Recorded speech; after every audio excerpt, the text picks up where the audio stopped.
si Mai Salazar, hatid sa inyo ang mga pinakamainit na balita sa bansa dito sa News Force. Sa ulo ng mga balita, Alice Go humarap muli sa Senado matapos bumalik sa bansa. Kongreso nais imbestigahan ang pagkakasangkot ng mga Duterte sa pagtatago ni Kibuloy. VP Sara nais panagutin ng Kongreso sa 5 bilyong pisong food waste mula sa DepEd feeding program. Higit 18,000 posisyon paglalabanan sa 2025 elections. Presidential Museum sa Dimension, maaari ng pasyalan ng mga turista. Para Games 2024, opisyal nang nagtapos. Patas at pantay na balita, komprehensibong ulat para sa pulso ng masa. Ito ang News Force. Sa unang balita, tinanggihan pa rin ni dismissed Bamban Tarlac Mayor Alice Go ang pagbibigay ng kasagutan sa mga katanungan ng mga senador ukol sa kanyang tunay na pagkakakilanlan at iba pang iligal na aktibidad. Makibalita sa kaganapang yan mula kay Daniza Lopez. Sa muling pagsabak ni Alice Go sa Senado matapos makaalis ng bansa, ay ipinakita ni Senator Jinggoy Ejercito Estrada ang kanyang pagkadismaya sa mga kumakalat na litrato kung saan nakangiti si Go kasama ang mga opisyal matapos mahuli. Depensa naman ni Go, ang kanyang pagngiti sa mga litrato ay mensahe para sa kanyang pamilya na siya ay ligtas at nasa maayos na kalagayan. Agad namang tinanong ni Senadora Risa Ontiveros si Alice kung siya ba ay si Gu Waping dahil kinumpirma ng National Bureau of Investigation o NBI na iisang tao lamang ito base sa mga dokumento at fingerprints bilang patunay. Nanindigan naman ang pugante na siya ay si Alice Go, isang Pilipino na mayroong Philippine passport at binanggit na sasagutin niya lamang sa korte ang katanungan ukol sa kanyang pagkakakilanlan. Ang kanyang pagtanggi na sumagot sa kwestiyon kung siya ba si Gu Waping ay para umano sa kanyang seguridad dahil nakakatanggap ito ng mga death threats sa tawag simula noong Hunyo. Ibinunyag naman ni Alice na sa kanyang pagtakas ay sumakay sila una ng yates sa Metro Maynila Port, ngunit hindi nito alam kung sino ang nagmamay-ari. Matapos nito ay isiniwalat ni Alice na lumipat ito sa malaking barko kung saan kinuha ang kanilang mga cellphone at tumagal ang biyahe ng 4 na araw bago sila lumipat muli sa isang maliit na bangka. Aminado si Alice na siya ay nagkamali dahil kung mayroon umanong pagkakataon na siya ay maaaring umuwi at bumalik ay gagawin niyang umatras sa pagsakay sa barko. Nilinaw din ito na walang ahensya ng gobyerno, opisyal o Pilipino ang tumulong sa kanyang paglisan sa bansa. Nang linawin naman ni Senador Ramon Bong Revilla Jr. kung siya ba ay tumakas o itinakas, ay tumugon si Alice Go na itinakas siya ng taong isinulat niya sa papel. Napag-alaman na naman ni Estrada na holder ng 5 pasaporte ang binigay na pangalan ni Go at kasalukuyan umanong nasa Taiwan. Sa araw na ito ay pinatawan si Alice Go ng contempt order dahil sa di umano'y hindi pagsasabi ng totoo at hindi pagbibigay ng mga direktang sagot sa Senado. Daniza Lopez nag-uulat para sa One Media Network. Isa pang maugong na balita, hawak na ng mga otoridad ang Kingdom of Jesus Christ leader na si Pastor Apollo Kibuloy matapos kusang sumuko 1:30 ng hapon nitong linggo, 8 ng Setyembre. Bukod kay Kibuloy, nahuli rin ang 4 pa nitong kasama matapos bigyan sila ng 24 oras na ultimatum na lumabas sa isa sa mga gusali sa loob ng 30 ektaryang KOJC compound sa Davao City. Umabot ng higit 2 linggong paghahanap kay Kibuloy na nakaharap sa umano'y kasong child abuse, sexual abuse at qualified human trafficking. Inaasahan na madedetina si Kibuloy at ang kanyang mga kasama sa parehong compound ng dating alkalde ng Bamban Tarlac na si Alice Go.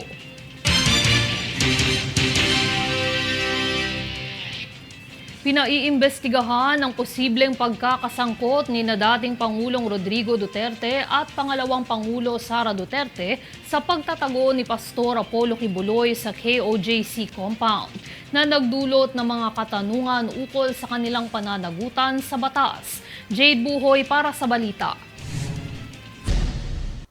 Pinaimbestigahan ang posibleng papel ni na dating Pangulong Rodrigo Duterte at pangalawang Pangulong Sara Duterte sa pagtatago ni Pastor Apollo Kibuloy matapos itong maaresto sa compound ng Kingdom of Jesus Christ o KOJC sa Davao City. Nagdududa ang publiko sa papel ni dating Pangulong Duterte bilang administrador ng KOJC compound kung saan nahuli si Kibuloy at hiniling na magbigay siya ng malinaw na pahayag ukol sa kanyang koneksyon sa kaso. Binatikos din si pangalawang Pangulo Sara Duterte dahil sa kanyang mga naunang pahayag na tila minamaliit ang presensya ni Kibuloy sa compound na ngayon ay lumilitaw na mapanlin lang. Bunso nito, hiniling ng mga kongresista na magsagawa ng masusing investigasyon upang malaman kung may papel ang mga Duterte sa pagtatago o pagtulong kay Kibuloy habang ito ay nagtatago mula sa batas.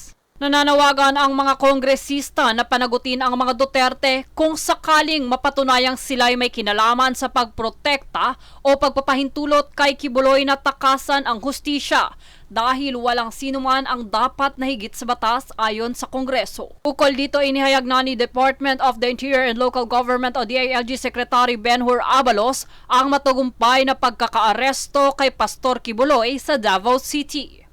Jade Buhoy, nag-uulat para sa One Media Network. Ibinahagi ng Department of Social Welfare and Development o DSWD ang kasalukuyang datos ng Family Food Packs o FFPs na naipamahagi. Sa kasalukuyan ay nasa mahigit 400,000 FFPs na ang naipamahagi sa rehiyon ng NCR, CAR, Ilocos, Cagayan Valley, Central Luzon, Calabarzon, Bicol, Western at Eastern Visayas. Patuloy naman ang pag-aantabay at pamamahagi ng tulong ng departamento para sa higit pang mga nangangailangan.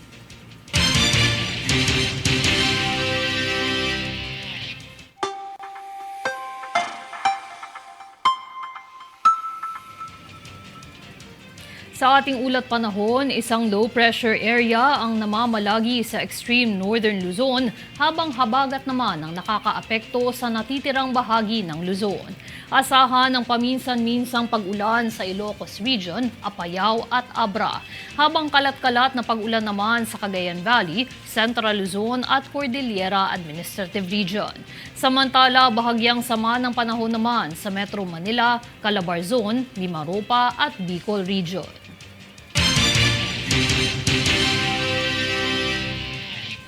Susunod sa News Force. DA Center inilunsad ang rice processing system sa Nueva Ecija. DMW nagbabala ukol sa illegal recruitment na nagaganap online. Vice President Sara nais panagutin ng Kongreso sa 5 billion peso food waste mula sa DepEd feeding program. Manatiling nakatutok para sa higit pang mga balita sa pagbabalik ng News Force.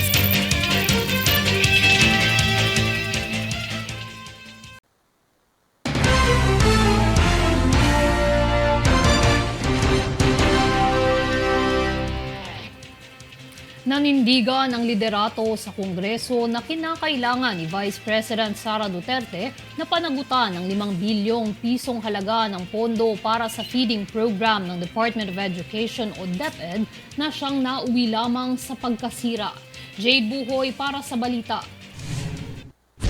Hinimok ng mga kongresista si Vice President Sara Duterte na panagutan ang pondong 5 bilyon at 6 na milyong piso para sa supply sa feeding program ng Department of Education o DepEd, ngunit humantong lamang sa karagdagang food waste noong taong 2023. Ayon sa mga kongresista, kinakailangan maipahayag ni VP Sara kung ano ang kapabayaang ito na nakakaapekto sa bilyong pangangailangan ng mga mag-aaral na mahalaga sa kanilang kalusugan. Ang aligasyong ito ay naisiwalat matapos ang ulat ng Commission on Audit o COA ukol sa depektibong feeding program ng DepEd bunsod ng pagkasira ng mga Nutribonds at maling packages na hindi na ibigay sa mga mag-aaral ng iba't ibang lungsod noong taong 2023. Paglilinaw pa ng Kongreso, hindi ito usaping pamumulitika, ngunit ito ay para sa pagpapatunay ng katapatan at kalinawan sa mga pondong nilalaan ng gobyerno.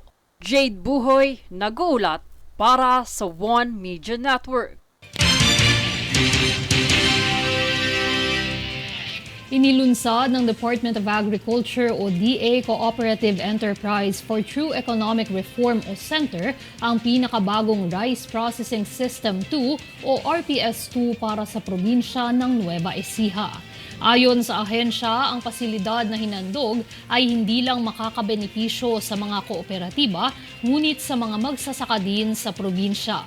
Ang inisyatibong ito ay kaakibat ng mekanisasyon sa ilalim ng Rice Competitive Enhancement Fund o RCEF, kung saan inaasahan ang mabungang ani ng mga magsasaka ngayong panahon ng tag-ulan.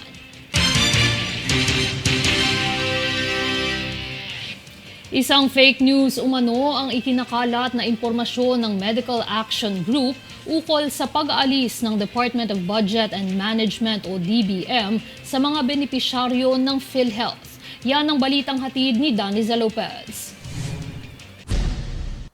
Binigyang linaw ng Department of Budget and Management o DBM na walang katotohanan ang paratang ng isang medical action group patungkol sa tinanggal 30 milyong benepisyaryo ng Philippine Health Insurance Corporation o PHIC. Base sa nasabing post, kabilang umano rito ang mga miyembro ng Pantawid Pamilyang Pilipino Program o 4Ps, mga senior citizen, persons with disabilities o PWDs, at dependents. Paglilinaw naman ng DBM, wala itong kakayahan na mag-alis ng PHIC coverage o bawasan ang mga miyembro nito sa ilalim ng inaprobahang General Appropriations Act.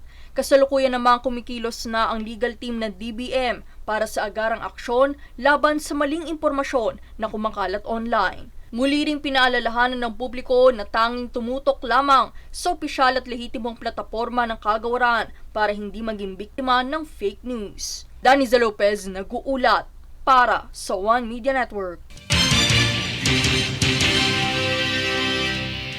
Binalaan ng Department of Migrant Workers o DMW ang publiko laban sa mga iligal na pagre-recruit online para makatrabaho abroad. Ayon sa DMW, dapat na lisensyado ang isang recruitment agency. Kaya payo nito sa publiko, suriing mabuti at ipa-verify muna sa tanggapan ng ahensya upang hindi maging biktima ng scam. Payo naman ng DMW, ipagbigay alam kaagad sa Migrant Workers Protection Bureau ang anumang kahina-hinalang gawain o peking job posting sa social media.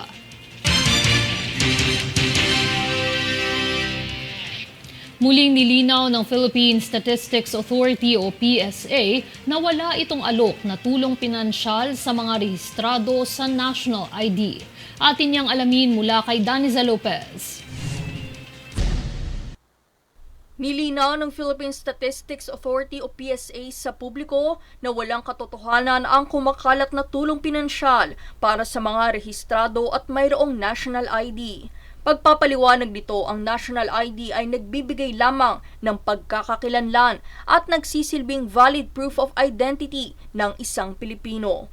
Kaya't ayon kay National Statistician at Civil Registrar General Undersecretary Claire Dennis Mapa, huwag maniwala sa mga kumakalat na posts online ukol dito dahil bukod sa hindi ito otorisado ay wala itong ugnayan sa ahensya. Hinihikayat din ng publiko na agad ipagbigay alam sa PSA ang anumang makitang maling impormasyon na kumakalat o masaksihan na kahina-hinalang gawain. Nananatili namang bukas ang tanggapan at opisyal na communication channel ng PSA para sa anumang reklamo o katanungan.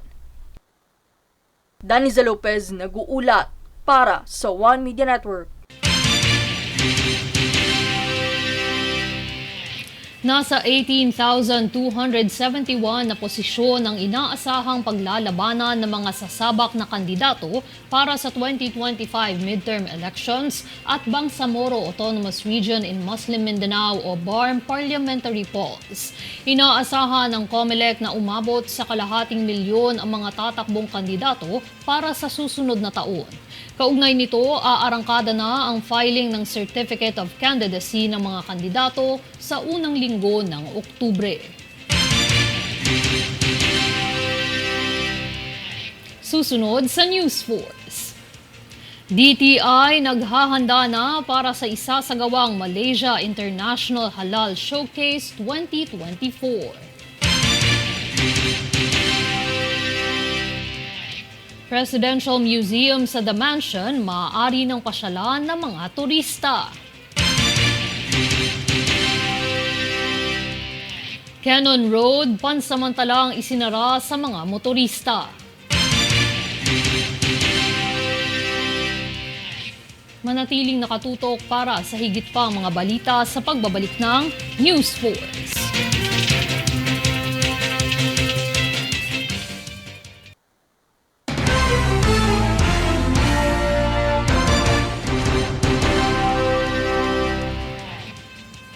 Good news, bukas na sa publiko at maaari ng pasyalan ng mga turista ang Presidential Museum sa The Mansion House sa Baguio City, na isa sa inisyatibo ni First Lady Liza Araneta Marcos.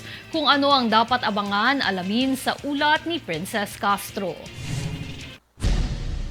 Maaari nang pumasyal ang mga turista sa Presidential Museum sa The Mansion House sa Baguio City matapos itong opisyal na buksan ng Malacanang sa publiko nitong linggo. Ang museyong ito ay isang inisyatibong isinulong ni First Lady Liza Araneta Marcos. Samantala, pagbabahagi ni Palace Social Secretary Bianca Zobel, isa sa mga dahilan kung bakit ito binuksan sa publiko ay dahil napansin nila ang malaking bilang ng turistang bumibisita at kumukuha ng litrato sa labas ng mansyon. Kaya naman napagpasyahan na ito ay buksan sa mga turista upang maikintal sa mga isip ng mga kabataan at Pilipino ang ilang mga paksa sa kasaysayan, kultura, maging ang mga buhay ng mga presidenteng nagsilbi sa bansa. Bukod dito ay bahagi rin sa layunin na yung pagkakaroon ng pagkakaisa ng mga mamamayan sa bansa alinsunod sa kampanyang Bagong Pilipinas ng Administrasyong Marcos. Ang naturang puok pasyalan ay bukas mula alas 9 ng umaga hanggang alas 5 ng hapon, Martes hanggang Linggo, at ito ay libre para sa lahat. Samantala, 20 bisita lamang ang kayang i-accommodate kada kalahating oras na tour dahil sa limitadong espasyo ng lugar. Dahil dito pinapayuhan na mag-book ang mga interesadong guest sa website o opisyal na social media pages ng tanggapan para mas mapadali ang pagpunta. Samantala, kabilang sa mga nagpasinaya sa mansyon ay sina First Lady Marcos, Department of Tourism Secretary Cristina Garcia Frasco at iba pang opisyal at kawani ng gobyerno. Princess Castro nag-uulat para sa One Media Network.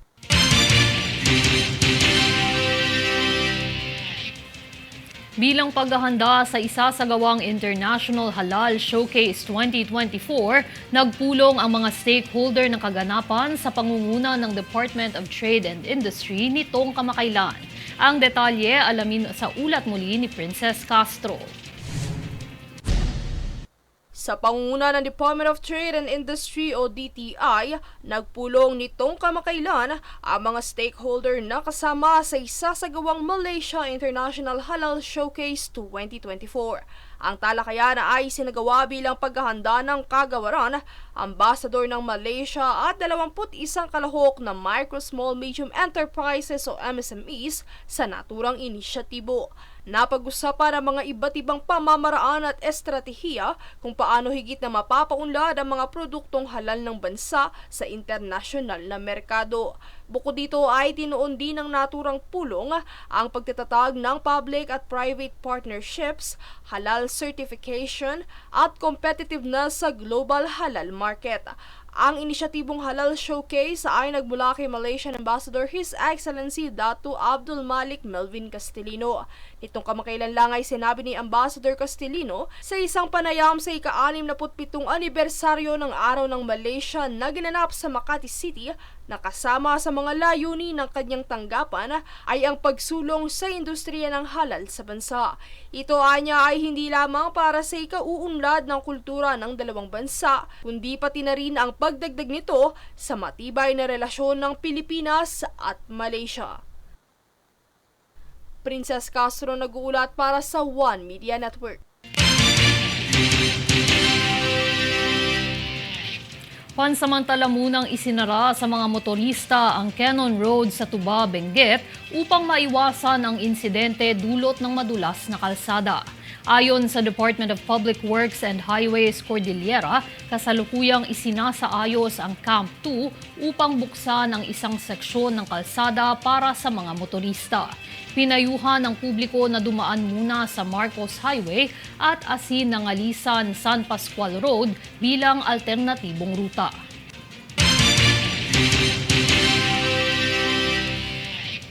Nagsagawang muli ng isang clearing operations ang cleaning group ng Metropolitan Manila Development Authority o MMDA sa pampang ng Manila Bay nitong weekend. Ito ay bunsod ng tone-toneladang plastic, chemical at iba pang uri ng basura na naanod ng tubig sa baybayin. Kaugnay nito, patuloy naman ang pagpapaalala ng ahensya sa publiko na maging responsable sa pagtatapon ng basura upang hindi maging sagabal at sanhi ng pagbaha sa mga karatig na lugar.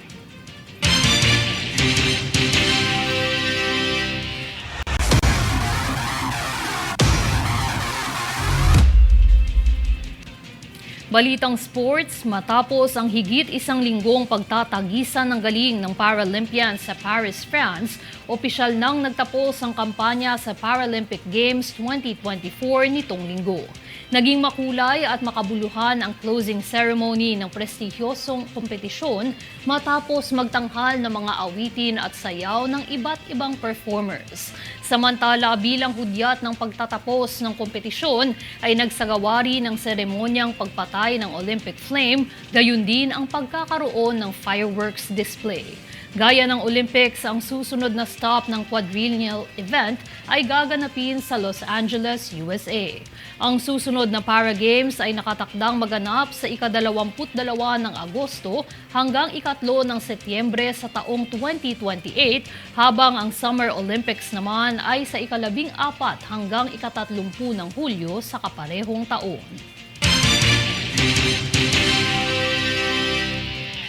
At narito ang recap ng mga nagbabagang balita ngayon. Sa ulo ng mga balita, Alice Go humarap muli sa Senado matapos bumalik sa bansa. Kongreso nais imbestigahan ang pagkakasangkot ng mga Duterte sa pagtatago ni Kibuloy. VP Sara nais panagutin ng Kongreso sa 5 bilyong pisong food waste mula sa DepEd feeding program. Higit 18,000 posisyon paglalabanan sa 2025 elections. Presidential Museum sa Dimension, maaari ng pasyalan ng mga turista.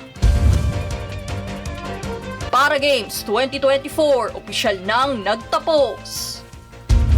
Patas at pantay na balita, komprehensibong ulat para sa pulso ng masa. Ito ang News Force.